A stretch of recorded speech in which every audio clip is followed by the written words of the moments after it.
Функция анализ ВНЧС. Для того, чтобы проанализировать суставы, нам необходимо загрузить КТ. Вот эту галочку автоматически я убрал для того, чтобы не стартовала обработка всего КТ. Нам нужен только сустав. Мы загружаем данные КТ из папки, где они лежат, Дайком и Посрезова.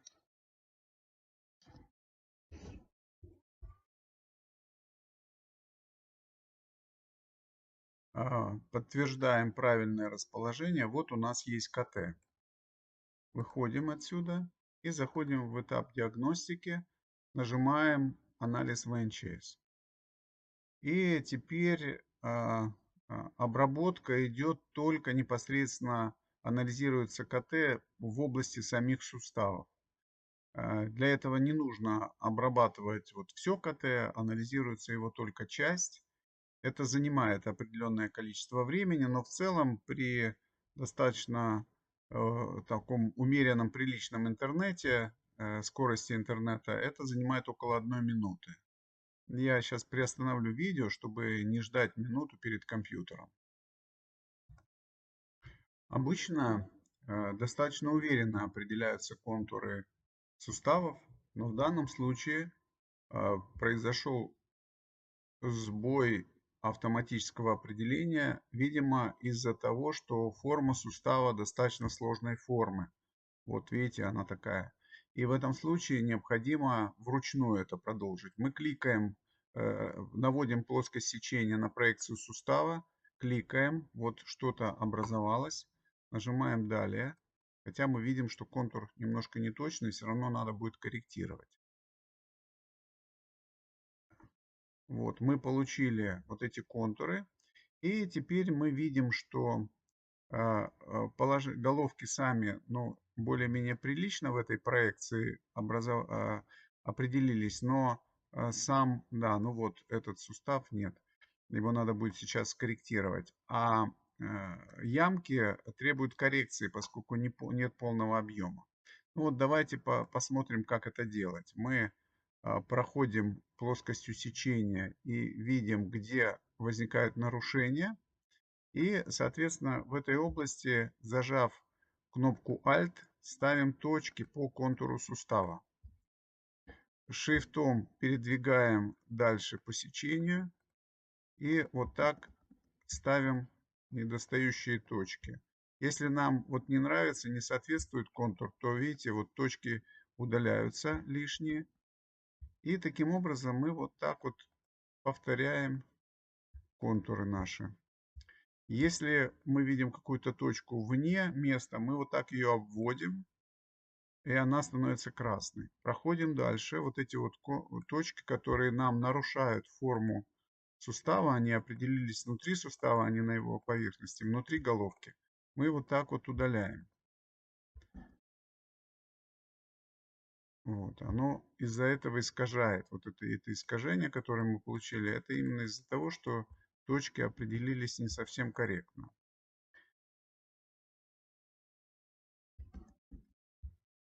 Вот.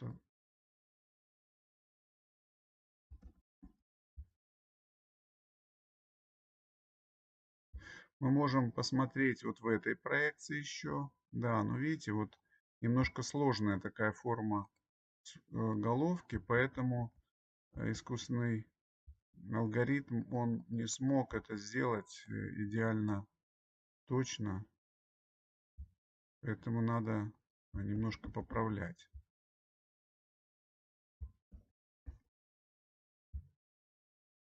Видите, даже какая-то тут образуется внутри. Очень сложно такой формы сустав построить.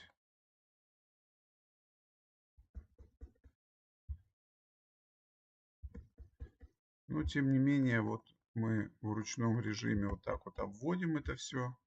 Получаем, удаляем, нажимая на клавиатуре Delete, удаляем те точки, которые красным мы сделали. И нажимаем построить сетку. Посмотрим итог. Удастся ли построить автоматически эту поверхность.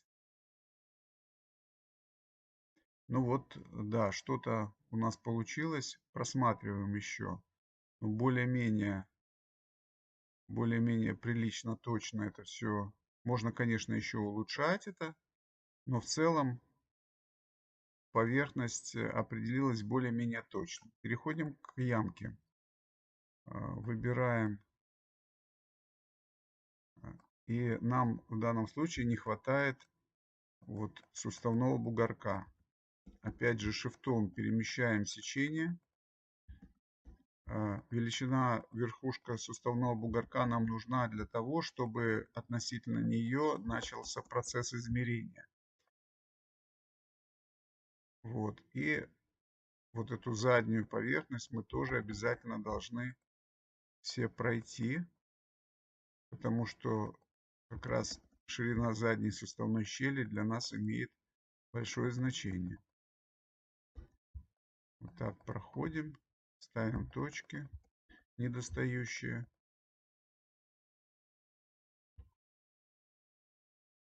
Проходим по всему диапазону медиолатеральному для того, чтобы максимально полно отразить поверхность вот этой суставной ямки. Нажимаем построить сетку. Вот смотрим опять, да, вот улучшена у нас уже поверхность. И аналогичным образом делаем для другого сустава то же самое. Вот когда мы построили сетку, мы можем переходить к измерениям. Важно, когда мы или вручную, или искусственным интеллектом определяем это все, важно проверить всегда совпадение контуров. Это очень важно, иначе измерения будут неточными. Измерения можно проводить по каждому сечению.